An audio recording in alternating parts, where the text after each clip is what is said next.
Olá, boa tarde, tudo bem com você? Aproveitando que no próximo final de semana nós teremos o Dia das Mães, eu gostaria de estar nos próximos dias compartilhando com vocês a respeito de algumas mães da Bíblia. Para começar, nós vamos falar sobre a primeira mãe que aparece na Bíblia, que é Eva. No livro de Gênesis, capítulo 3, versículo 20, nós vemos escrito que chamou Adão o nome de sua mulher Eva, porquanto ela era a mãe de todos os viventes. Então Deus criou Adão e Eva no paraíso, vocês conhecem essa história, e os colocou ali para guardarem o jardim, para se multiplicarem sobre a terra, e nada era difícil. Enquanto eles viviam num período de inocência, a terra por si mesma produzia para eles tudo o que eles necessitavam para a sua sobrevivência.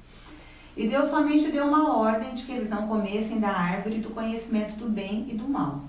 E vocês conhecem a história de que o diabo, através da serpente, se aproximou de Eva e inculcou na mente dela alguns princípios que a levaram a desobedecer a Deus. E o seu marido, juntamente com ela, comeram daquele fruto e veio sobre a raça humana o que a Bíblia chama de queda. E nós passamos a nascer, toda a raça humana, todos os seres humanos, com essa natureza decaída, que tende a se afastar de Deus à medida que vai tomando suas decisões. E nós vemos aqui no capítulo 4, versículo 1 e 2, diz assim: E conheceu Adão a Eva, sua mulher, e ela concebeu e teve a Caim, e disse: Alcancei do Senhor um varão. E teve mais a seu irmão Abel. E Abel foi pastor de ovelhas, e Caim foi lavrador da terra. Nós vemos aqui que ela teve seus 2 primeiros filhos. Então, além de ser a mãe de toda a raça humana, ela teve seus filhos naturais. E os 2 filhos que nasceram primeiramente foram Caim e Abel. A Bíblia diz que Caim trabalhava a terra, era agricultor, e Abel era pastor de ovelhas.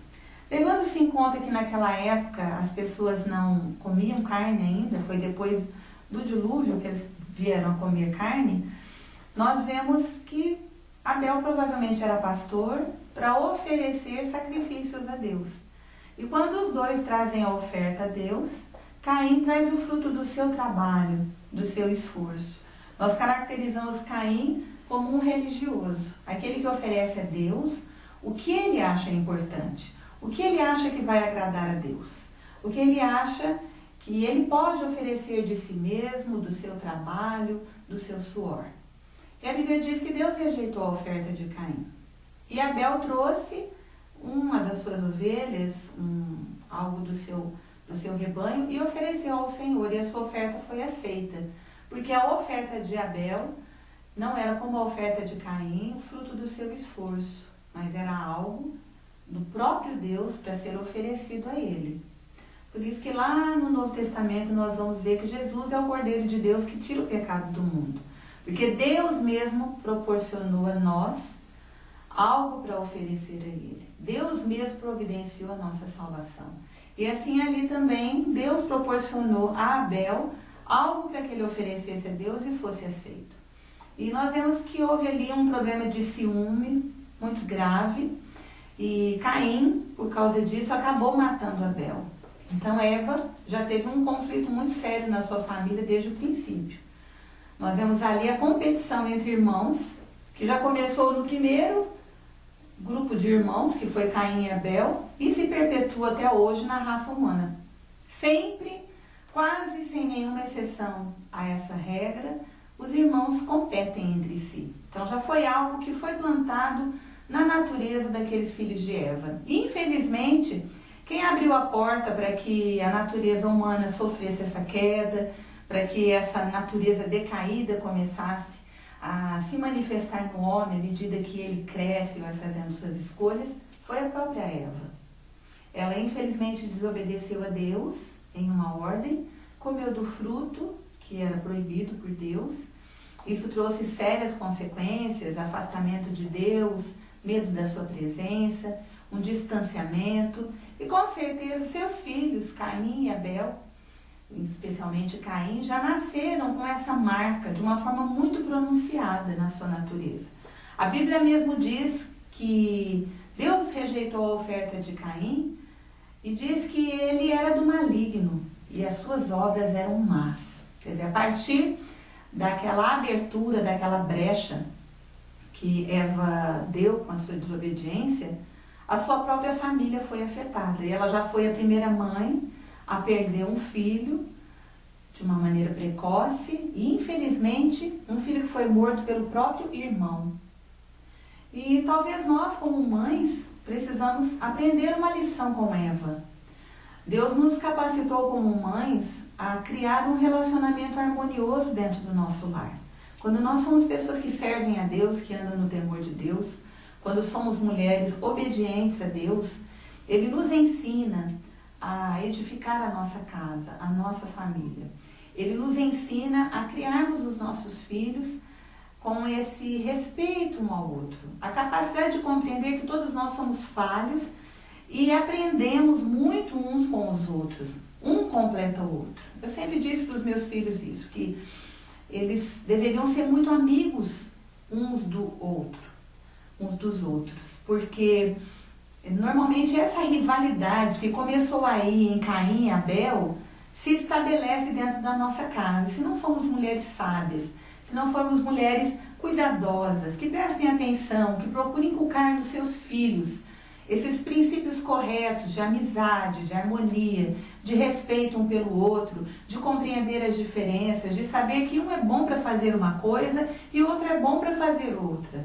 Então, isso não deve de forma nenhuma nos afastar, gerar ciúme, isso não deve de forma nenhuma gerar atrito entre os irmãos, contendas e até mesmo problemas mais sérios como esse que a gente vê na vida de Caim e Abel.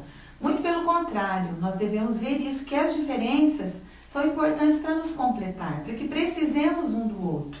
Eu acho muito bonito quando em uma família um tem uma habilidade, outro tem outra habilidade, um tem uma fragilidade, outro tem outra fragilidade e um cobre o outro em amor. Um completa o outro em amor. Então nós podemos aprender essa lição com Eva, que eu quero deixar com vocês hoje.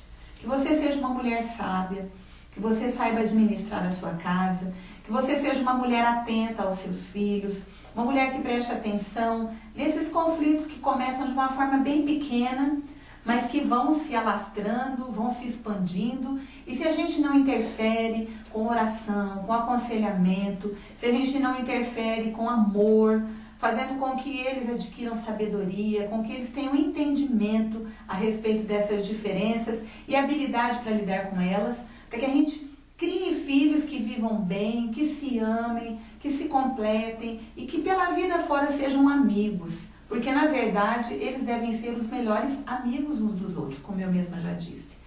E isso depende de nós. Enquanto eles crescem, nós devemos estar ali atentas ao lado deles, ensinando, formando isso no caráter deles, fazendo com que eles compreendam essa dificuldade que há no ser humano de aceitar o outro como ele é, de não disputar, de não ter ciúme, de não ter raiva, mas muito pelo contrário, que cada um aprenda a ser um abençoador, a cobrir o outro em amor e a completar o outro naquilo em que ele é falho, em que ele não consegue produzir mais.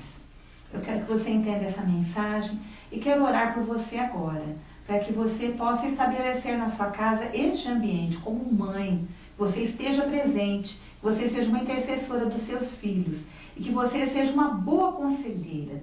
Não abra mais esse espaço que já é natural, como eu disse, já é uma regra que se estabeleceu ali no primeiro grupo de irmãos que foi Caim e Abel. Muito pelo contrário, seja uma mulher conciliadora. Como eu disse, com a sua intercessão, com a sua sabedoria, com a sua capacidade de ser conselheira, que você crie um vínculo entre os seus filhos que permaneça para sempre. Pai, eu quero colocar a vida de cada mulher que me ouve, de cada mãe, de cada pessoa que está nos assistindo nesta tarde, na tua presença, no teu altar. E pedir que tu as ajude a serem mulheres sábias, a serem mães que cumpram o seu papel de serem conselheiras, de serem mulheres prudentes, mulheres que temam a ti, mulheres que ensinem aos seus filhos os princípios corretos. Que não sejam elas, Senhor, abrir o abismo entre eles, muito pelo contrário. Que elas saibam com muita sabedoria a costurar, Senhor, que elas saibam com muita sabedoria costurar os relacionamentos, de forma, Senhor, que eles se completem, de forma que formem de fato uma família, de forma, Senhor, que esta casa seja um lugar gostoso de se viver, seja um lugar em que as pessoas se ajudem, as pessoas vivam em harmonia e as pessoas, Senhor, se louvem continuamente pelo que elas têm de virtudes e se cubram em amor mutuamente nas suas áreas de fragilidade. Eu peço que Tu abençoes cada casa representada por essas pessoas, Senhor, que nos ouvem e que Tu as ensines, Senhor, a serem mulheres que edifiquem o seu lar, em nome de Jesus. Amém. E até amanhã, dando continuidade aos nossos estudos sobre as mães da Bíblia. Até lá.